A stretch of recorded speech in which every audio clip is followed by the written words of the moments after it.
Good morning to everybody. Good morning.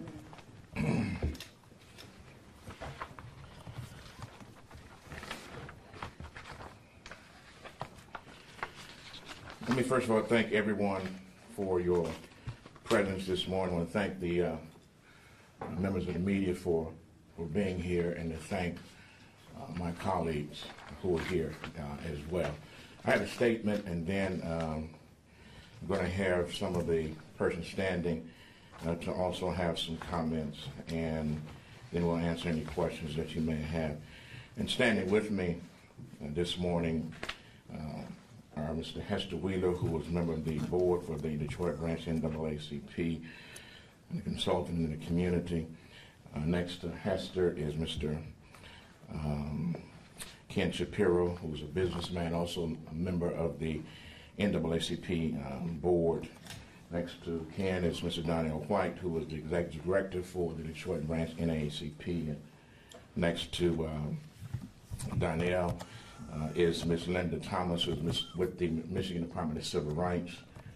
And directly behind me is Attorney Nabi Ayad, who is the founder and CEO of the Arab Civil Rights League. Next to Attorney Ayad is Mrs. Chandra White, who is with the United Auto Workers Union. Next to her is Mr. Mark Fancher, who is with the ACLU of Michigan, Attorney Fancher. And next to him is Attorney Leonard Mungo, who has been working diligently over the last several years on the issue of the Michigan State Police and what the institution has presented. The mission and vision statement for the Department of the Michigan State Police is written to provide direction and guidance. Following these statements are the guiding values and principles which they say. First line of these principles is, we strive for integrity, commitment, and excellence in our daily work, and fairness and mutual respect in our relationships with our partners. That's what they say. It appears the guiding values and principles no longer apply to the department, or they are being grossly neglected as a result of the lack of implementation. The relationship with the partner seems to be in disarray. The recent posting of the director of the Michigan State Police has besmirched as well as cast a shadow of dysfunctionality over a department that is in great need of an infusion of diversity. It requires fairness and a functional sensitivity to both the employees it retains and the community it serves. Article 4 under the Code of Conduct, Section 4.5, under individual reportment for the Michigan State Police says, members shall maintain a level of conduct in their personal and business affairs which is in keeping with the highest standards of the law enforcement profession. Members shall conduct themselves at all times, both on and off duty, in a manner that will reflect favorably upon the department. Conduct unbecoming a member shall include that which brings the department into disrepute or reflects discredit on the individual as a member of the department, or that which impairs the efficiency of the department. Further, Section 4.85a states, members shall not make public statements on or off duty which show a reckless disregard for the truth. The truth of the matter is that these issues confronting the Michigan State Police go well beyond the disrespectful, demeaning, and prejudicial characterization of athletes taking a knee as arrogant, ungrateful, and anti-American degenerates, as posted by Colonel Christy Kibbe Etchu. While we recognize the leadership void that Colonel Etchu has created within the department, it is the institution of the department that must be rehabilitated, reformed, and transformed. Since 1993, as a result of the lifting of the federal consent decree on the Michigan State Police, it has been a downward spiral resulting in a lack of African Americans, Latinos, and women at both the trooper and executive levels. We have moved from 12.5% in 1993 to 6.4% in 2017. This is a remarkable disappointment in both the recruitment, the hiring, and the practice as offered by what should be Michigan's premier police department. It is a shame, indeed, when African Americans make up 14.2% of Michigan's population, that out of 336 Michigan State Police officers with the rank of inspector or higher, only 1 or less than 3% is African American. As a result of the lack of diversity, The department also leaves itself open for unlimited lawsuits, costing the state millions of dollars. It is also an unnecessary drain on the state budget, as monies used for lawsuits could be used for training and the advancement of a representative force for communities traditionally overlooked. We are aware of the retirement of many African Americans following the lifting of the federal consent decree 24 years ago. We believe the department should have made plans to adjust for this reality.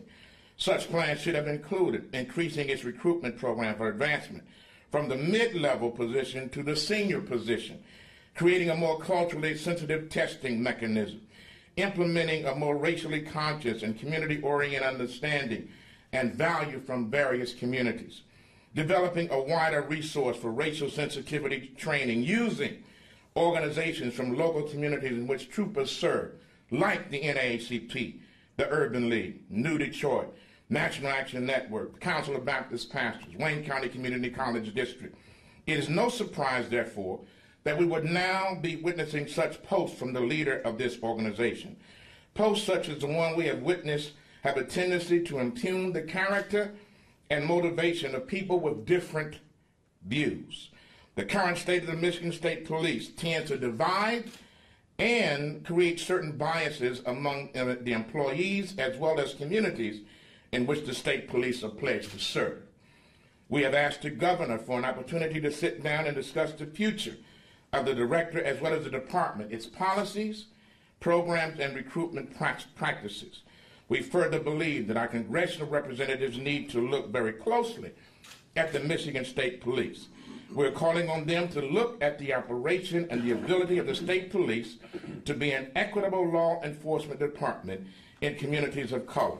One has to wonder if the consent decree was lifted prematurely. We're here today because steps must be taken in order to correct this pattern of going backwards. Is there a commitment to all Michiganders to going forward and includes every segment of our population in such an important department? We'll be working in conjunction with our civil rights partners, members of the Michigan Legislative Black Caucus, and certainly our congressional representatives to hold the Michigan State Police and the governor accountable. The governor has responsibility of selecting the director. The director must lead and direct fairly, without bias, and with measurable results that include people of color. No director should be promoted or given a raise up when the programs and policies have gone down. This issue is not going away. Even if one changes the director, but does not change the policies, the recruitment and the makeup of the force, the job is still not done. The Michigan State Police must change to become a real department for all its citizens and not just a select few. I'm going to ask Attorney Mark Fancher from the ACLU if he would have remarks. Mark. Good morning, everyone. Good morning.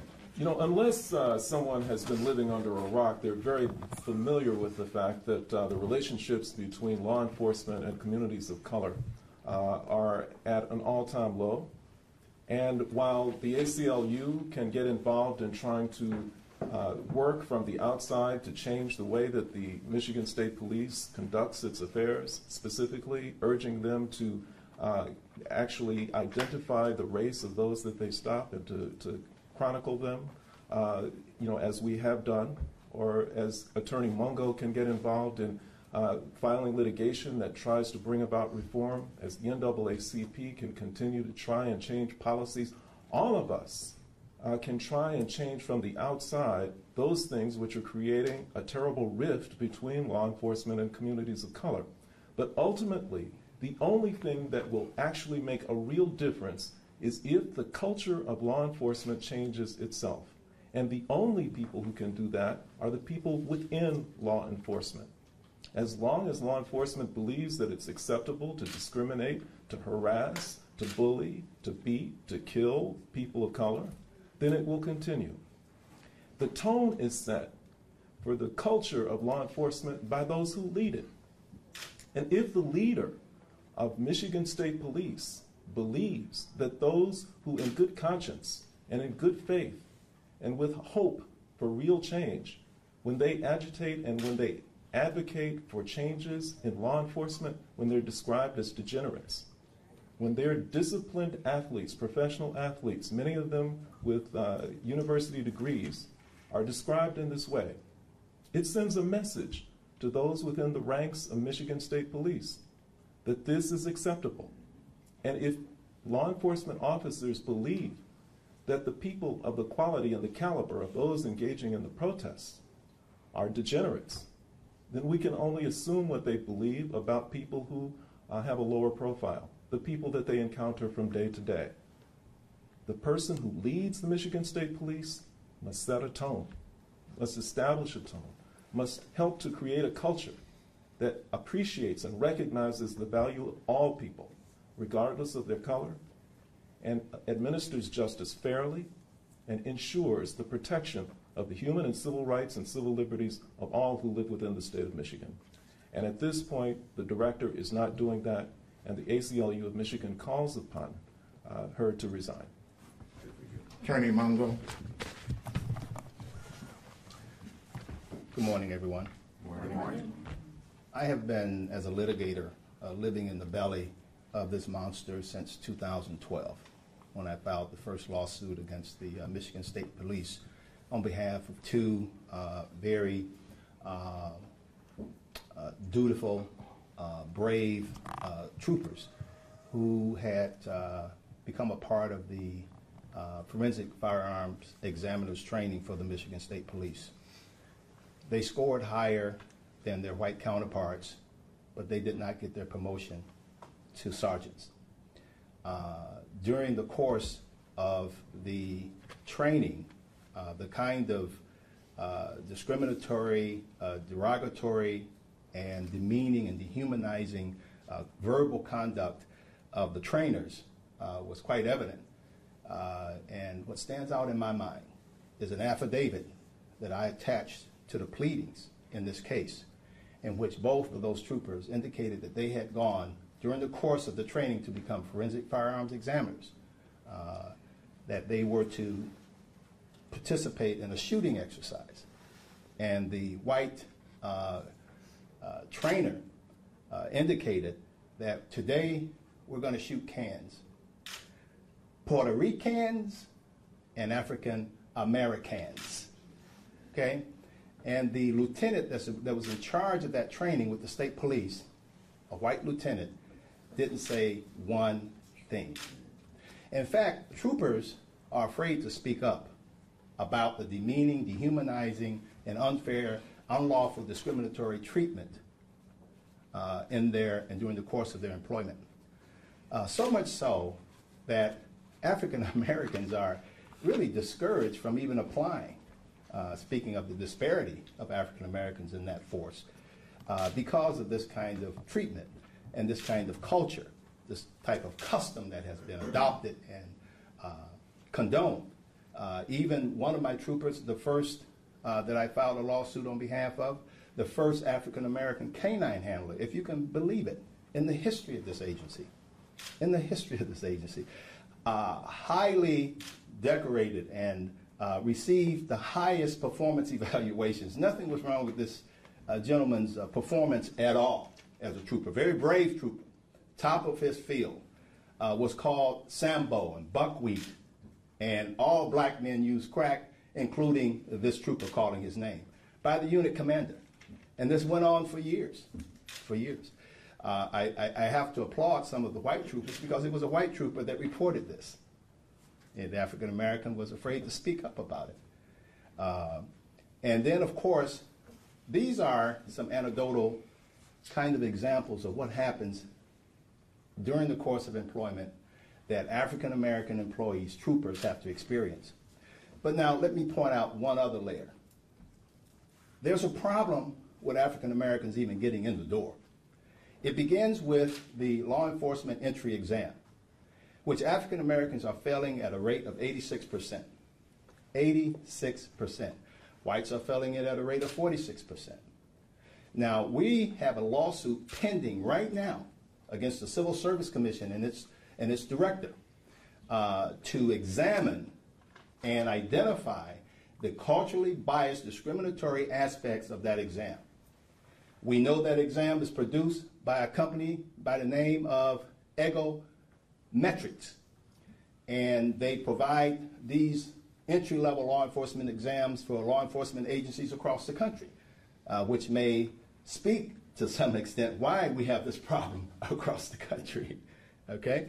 And we have an expert that is currently analyzing the different components of that exam to determine whether or not those various components are relative and speak to the ability of a person to actually perform as a state trooper.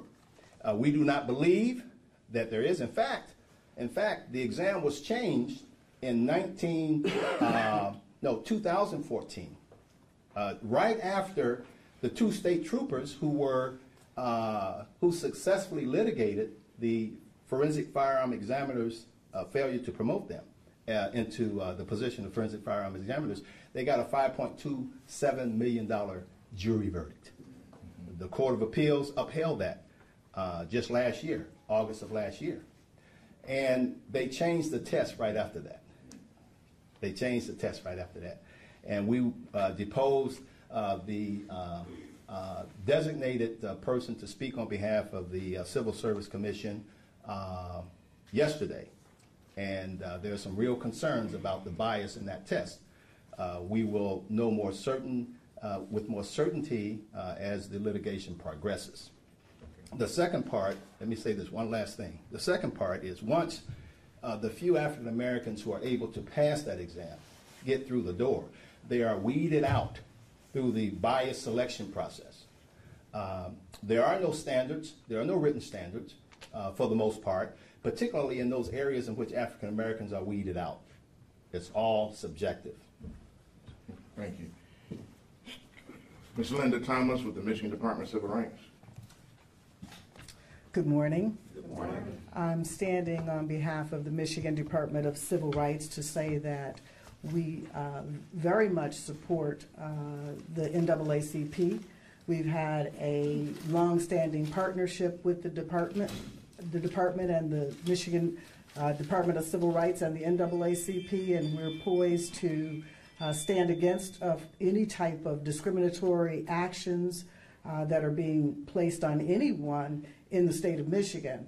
And with that being said, we are going to work with the NAACP and allies to bring an outcome that will be a resolution for the resolution of this problem that we're bringing today. Thank you. Thank you, Ms. Thomas. Attorney Nabil Yard, the Arab Civil Rights League. Thank you, Reverend Anthony. Thank you, NAACP. We in the civil rights community know very well the importance of day-to-day conversations, day-to-day outreach. We do this on a daily basis. Every individual here in this room has addressed these issues over and over and over again with law enforcement on a daily basis.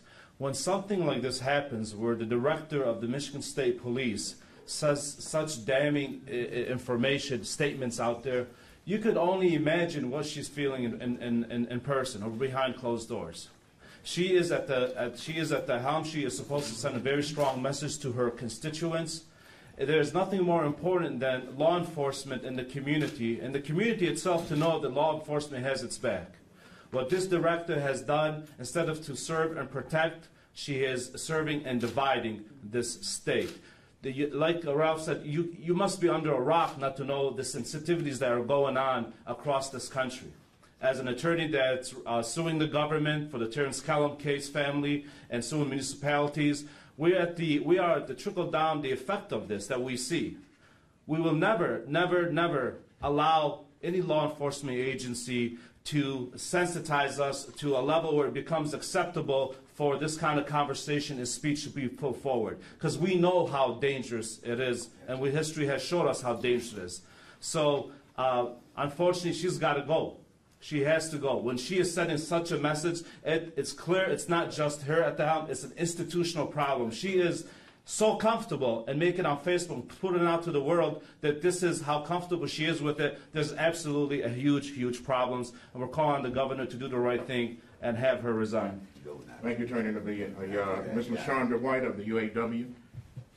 Good morning, everyone. My name is LaShondra White, and I'm from the UAW Civil and Human Rights Department, and I bring you greetings from our President, Dennis Williams, and the entire International Executive Board, our Director, Michael Stone, and Assistant Director, Melvin Coleman.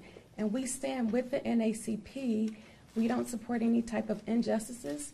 One injustice against one person is an injustice against everyone, so we stand with the NAACP. Thank you very much. We're always pleased to have the Dean of the U.S. House of Representatives standing with us, Congressman John Conyers, who's been the chairman of the Judiciary Committee, who serves as a senior member there, who we have been working with his office, along with the office of Congresswoman Brenda Lawrence and others concerning this issue. I know that they are very concerned about it. We're looking forward strategically as to what we will do from here. So on his way to Washington this morning, the congressman graced us with his presence here because this is an issue that he has been very concerned about, not only here but around the state and across the country. So we're very pleased to welcome our Congressman, the Honorable John Conyers. Top of the morning, everyone. Good morning. What a pleasure it is to be here with the president of the NAACP and all of these organizational leaders, from the unions to community leadership. And on behalf of myself and Congresswoman Lawrence, we want you to know that we're with you entirely as we move along in this very important issue. The one thing that we've been emphasizing is the DACA students. There's an overwhelming majority of citizens who really want them to be processed and that a path forward be found for them. And we're very proud of them. This is a nation of immigrants. And for us now to be taking the young ones, especially the ones that are out making their mark and doing so well and making us all so proud of them, it's very important that we continue this united struggle. Immigration is a controversial issue, no doubt, but we want to move along in a way that when we look back on this, we'll all know that we were on the right side, doing the right thing for the right reasons. Thank you so much, sir. Thank you, John. And because we are immigrants and migrants, and some of us didn't come here by force, we're here now. We all are in this boat together in terms of the unity that we bring. And so we are going to be asking, and he's agreed, along with Congresswoman Brenda Lawrence, that following initial discussions, because the institution of the state police has to be looked at. Yes, because I know you're going to, should she resign? Yes, she should resign. But that's one issue. The other issue is that the policies and programs must resign. The negative policies have to resign. If you change the director and leave the policies up, you've not done the job. Right. The policies, the recruitment, the advancement, the racial sensitivity or insensitivity has to resign. The culture has to resign. That's what needs to be changed. We moved from 12.5% in 93 to 6.5% in 2017. Something is wrong with that. And we don't believe that the governor should be rewarding with another job and more pay raise to somebody who makes $155,000 now, make another $58,000 or $60,000 on top of that, get a pension, and good to go. No, we're saying that the process should change and we should not be rewarded for doing bad. And the department right now has done bad. We entertain any questions you may have. Any questions? Reverend Anthony, what would you say to people Facebook Living, and some people say she did nothing wrong, she has the same rights as everybody else to share her thoughts on her personal Facebook page? What do you say to that? I say what the law says and what their regulation says. Under Article 4, under the Code of Conduct, Section 4.5, individual deportment. Under Section 4.5H, Members shall not make public statements on or off duty which show a reckless disregard for the truth. You're supposed to set an example. You're supposed to be guided by articles and guidelines that you as the leader and director give to your force. Does that mean that the governor or the governor and or the state director operate under different set of rules and regulations than the people that they in fact lead? I don't think so. The law says this. She is in violation of her articles. She is in violation of the guiding principles and values established by the Michigan State Department of Police and the U.S. Constitution. The Constitution allows all of us to sit, stand, kneel, sing, don't sing, go to the bathroom, whatever we want to do. The Constitution allows us to do that. So if you want to say something at a party by yourself, that's one thing. You still on duty as a state director, however. And so the fact is, and for those people who say, well, she apologized, she did not apologize. She apologized for getting caught on Facebook. Yes. She did not apologize to the people that she offended. She did not apologize for the code and the oath that she took. She did not apologize for violating, theoretically and articulatively, the folk who represent and reflect the U.S. Constitution. So an apology has three components. Number one, you acknowledge what you did. Number two, you say, I'm really sorry. Number three, you take action to have to not do that again, and what you're going to do for repentance. She ain't done none of that. Next question. Yes, sir. I've talked to police departments across this region, and they say they're doing everything they can. They're doing minority outreach efforts, job fairs, and even the MCOLS guy, who's a black guy, told me we're not getting people to apply minorities. We're just not getting enough black people to want to become police officers. Can you speak to that? And is there anything your organization is doing? I'm so glad you raised it. I'm so glad you raised the question. With this kind of clown, would you want to apply? Come on now. The issue is very simply this. The culture has to change. You heard Attorney Mongo stand up here and just say what officers who are already on the force are experiencing. So if I'm a young African-American or Latino or Arab or Asian, and I'm looking at what's happening in the streets, and I'm looking at and I've been stopped, and y'all know I'm a peaceful, non-violent person. I've been stopped.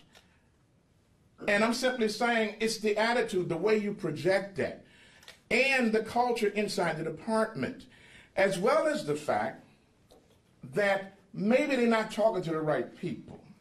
Maybe the culture has to change. Maybe the way you do recruitment, because ain't nobody came to my office asking for help, to the degree that, and maybe you need to have some sensitivity training beginning with the state director in terms of how you deal with races and different cultures and different values and mores, sure, to the degree and not have officers who are like you doing the training, but maybe you need to go to the communities, pull somebody from the NAACP, pull somebody from the council, pull somebody from the neighborhood and have them to be a part of your racial sensitivity training.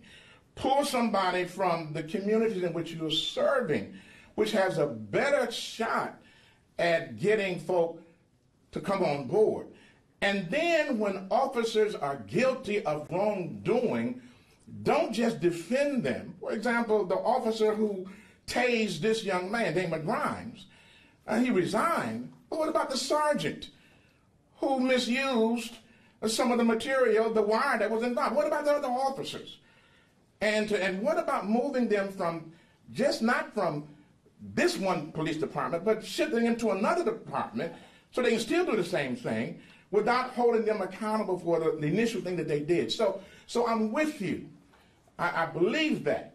And yes, there is a lack of enthusiasm on the part of young people that want to gravitate to because the police got a bad rep in our community. So I don't know if you know that or not. Sir, how do you fix that if you're not getting people applying? Well, I think you start by holding the leaders accountable. You start by firing or terminating the person who denigrated the very people you're trying to bring to the table. If she is your representative, you just answer your own question. If this is your standard bearer, if this is your representative who leads the department, if you think this way about athletes who work with police departments, who give millions of dollars for law enforcement programs, who have youth in summer camps, who serve in the reserves on weekends, whose mamas and daddies and sisters and brothers and uncles and nephews are in the armed forces right now. If you think that way about them, what do you think about the brother on Mac and Bewick? Well, and who have some not to issues? belabor the point, but even police departments that don't have that reputation, that are run by black people, are saying they're having a hard time recruiting. They got black the people. same issues. Well, that's what I'm saying. So how do you fix that? I think I've tried to respond to some of that. It's not going to be overnight. It's going to be a process. Mungo, you want to say something on this point? Yeah. I don't want to hear that. I represent 90%, 95% of my clients are law enforcement, from federal air marshals to city police. I represent the only black officer that in the history of the city of Warren that was ran out because of racist, derogatory jokes, inappropriate statements, comments, etc. Okay, I'm just telling you what. But no, sir. And I'm not. And this is not directed. That's all I'm doing. And this is not directed at you, sir. Yeah. But it's a fact. I'm glad you asked the question as well. I have a large list of African Americans that applied to become state troopers that called me frequently. How are we moving along in the class action? Okay. They were told we can't take you in this year. You got to wait 2 years for superficial reasons that have nothing to do with the ability to do the job. So I don't buy that. I live in the belly of this monster. So let me say this. All is not well, not in Denmark, but in Michigan, to the degree that we do have this issue, but part of resolving the issue is to do what's right. Part of resolving the issue is when folk come out like this and insult and disrespect an entire community, they should be held accountable. That's moving us on the journey to want folk to say, yeah, I can respect that because they're taking care of business. Yes. Reverend Anthony, have you heard back from the governor on your request? No, we have not heard from the governor. I do know that this morning the certain members of the Michigan Legislative Black Caucus are meeting with the governor on this very issue. We are in contact with some of them. We support their initiatives to meet with the governor and to bring to the table these issues. But see, that's the legislative body. We are representing the civil rights community. Although we may have some issues in common, and we do, out of respect, we believe that the governor should respond to the communication that was sent to him about a week or so ago. I think you have copies of the letter. If he does not, we're not stopping. We are going to be looking forward to possibly holding a citizens tribunal relative to the issue of the Michigan State Police institutionally, in terms of where it is and where it is not. So it does not begin and end with the governor. The governor, as you know, is on his way out next year. And so he may feel as though, let me just write this out. But we're not going to write this out. We're going to walk this out. We're going to talk this out. We want to policy this out because it has to be fixed. And we want young people. Let me say this. This is not a piece against all police officers. I love good police officers. We need good police officers, state troopers, sheriffs, DP, Detroit Police Department. We want them. I got a bunch of them in my church, so I ain't opposed to them. But it's the ones who are not doing the job. And when the leader casts that shadow over the entire department, that needs to be fixed. Any other questions? So just to be totally clear, you being the NAACP aren't, as of this moment, calling on Colonel Edgway to resign, but you just want a meeting with the governor. I know some of you have separately with your organization. We think she should resign. Let me just be clear. We think she should resign. It does not end with her resignation. If you put another person in her position today, you still have not resolved the issues institutionally that are intrinsic within the department. However, it's a major step because now you can have a fresh start. The leader can come in and say, none of this is going to go. We're bringing in a whole new sheriff. We're going to respect people. We're going to look at our training program. We're going to look at our promotional programs. I want to send a message to all the troopers, beginning with myself.